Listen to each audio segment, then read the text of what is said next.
రకమైనటువంటి చెప్పి ఒక విమర్శ చేసి వెళ్ళిపోయేటువంటి సంప్రదాయం కొనసాగుతుంది రాజకీయ పార్టీలు. ఇది కూడా ఆ రకమైనటువంటి అంశం కిందనే చూడాల్సినటువంటి అవసరం ఉంటుంది.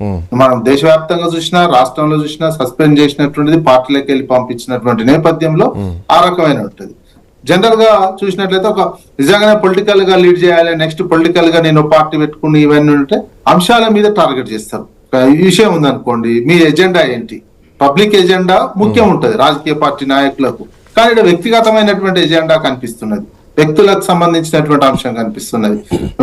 భవిష్యత్తులో రాజకీయాల్లో ఇందాక నేను ఆఫ్కోర్స్ కంబోజ్ గారిని కూడా అదే అడిగాను, కవితకు వ్యక్తిగతంగా హరీష్ రావును టార్గెట్ చేయాల్సినటువంటి అవసరం ఏముంది?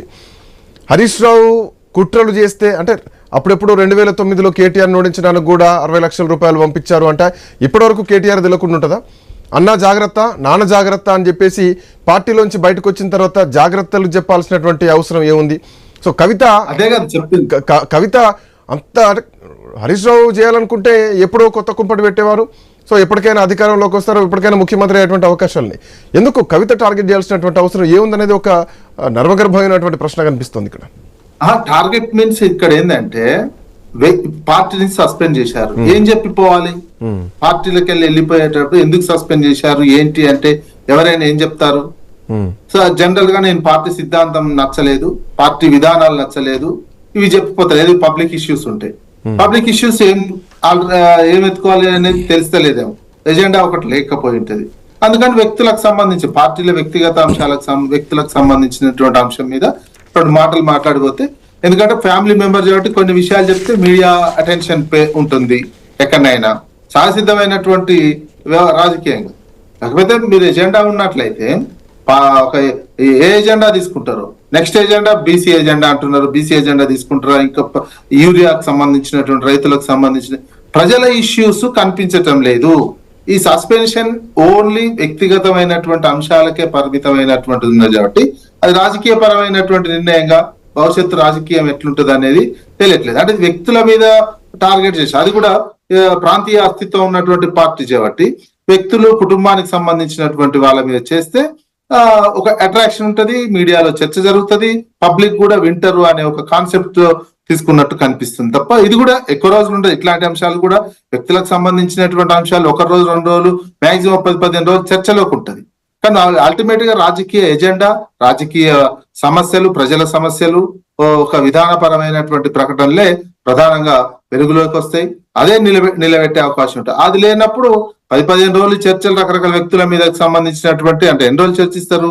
పార్టీ ఏదైనా జనరల్ గా ఏ పార్టీలైనా, ఇప్పుడే ఇతర కాంగ్రెస్ పార్టీ కావచ్చు, అదే విధంగా బీజేపీ కావచ్చు, రాజా సింగ్ సస్పెండ్ చేశారు. రాజా సింగ్ సస్పెండ్ చేస్తే చర్చ ఎన్ని రోజులు ఉంటుంది? 1 రోజు 2 రోజులు ఉన్నది. రాజా సింగ్ వేరే ఎజెండా ఉంటే నెక్స్ట్ కంటిన్యూ అయ్యే అవకాశం ఉంటుంది.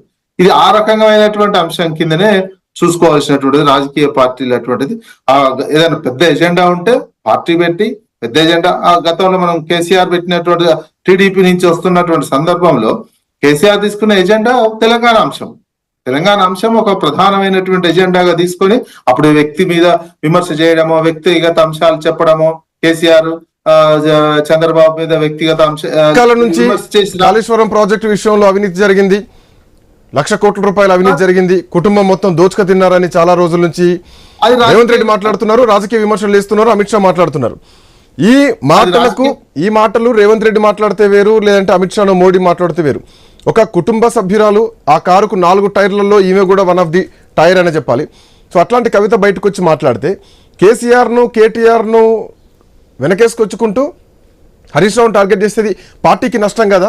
ఈవెన్ మోర్ ఓవర్ ఇంత జరిగినా కానీ హరీష్ రావు మీద కామెంట్ చేయగానే కవిత పైన వేటు వేసింది బీఆర్ఎస్ పార్టీ. అంటే వాళ్ళు ఆ ముగ్గురు త్రయం ఒకటిగానే నిర్ణయాలు తీసుకుంటున్నారు, ఆ ముగ్గురు కలిసే ఉన్నారు.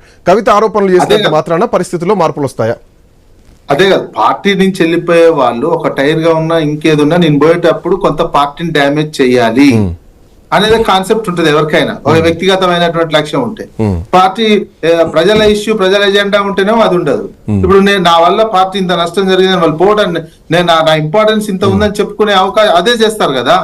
ఏ రాజకీయ పార్టీలో ఉన్నటువంటి సందర్భంలో కూడా బయటకు వెళ్ళిపోతున్నాం, సస్పెండ్ చేసినటువంటి నేపథ్యంలో ఆ యుగో సాటిస్ఫాక్షన్ కోసమో ఇంకో రకమైనటువంటి దానికోసమో కంపల్సరీగా నా వల్ల పార్టీకి ఇబ్బంది జరిగింది, నేను చేయబట్టే పార్టీ అంతా నష్టపోయింది, ఇట్లాంటి వ్యక్తుల మీద ఇట్లా కాళేశ్వరం అవినీతికి సంబంధించినటువంటిది ఉంటే నిరూపించాలి. ఇప్పటి వరకు ఒకవేళ వీళ్ళందరికంటే ఎక్కువ మీ దగ్గర ఉంటే బలమైన ఆధారాలు ఏమైనా చెప్పాలి. ఊరికేనే అన్ని కాంగ్రెస్ బీజేపీ వాళ్ళు అన్నట్టే అవినీతి అంటే దానికి వాల్యూ ఉండదు. 2 రోజులు ఇంట్లో మనిషి కాబట్టి 2 రోజులు వాల్యూ ఎక్కువ ఉంటుంది. ఒక నిమిషం, నరేష్ గారు కూడా జాయిన్ అయ్యారు జాగృతి నుంచి, తెలంగాణ జాగృతి నుంచి. నరేష్ గారు గుడ్ ఈవినింగ్. శంకరరావు రవి గారు మీ కెమెరా ఆఫ్ ఉన్నట్టుంది, ప్లీజ్. నమస్తే అండి. నరేష్ గారు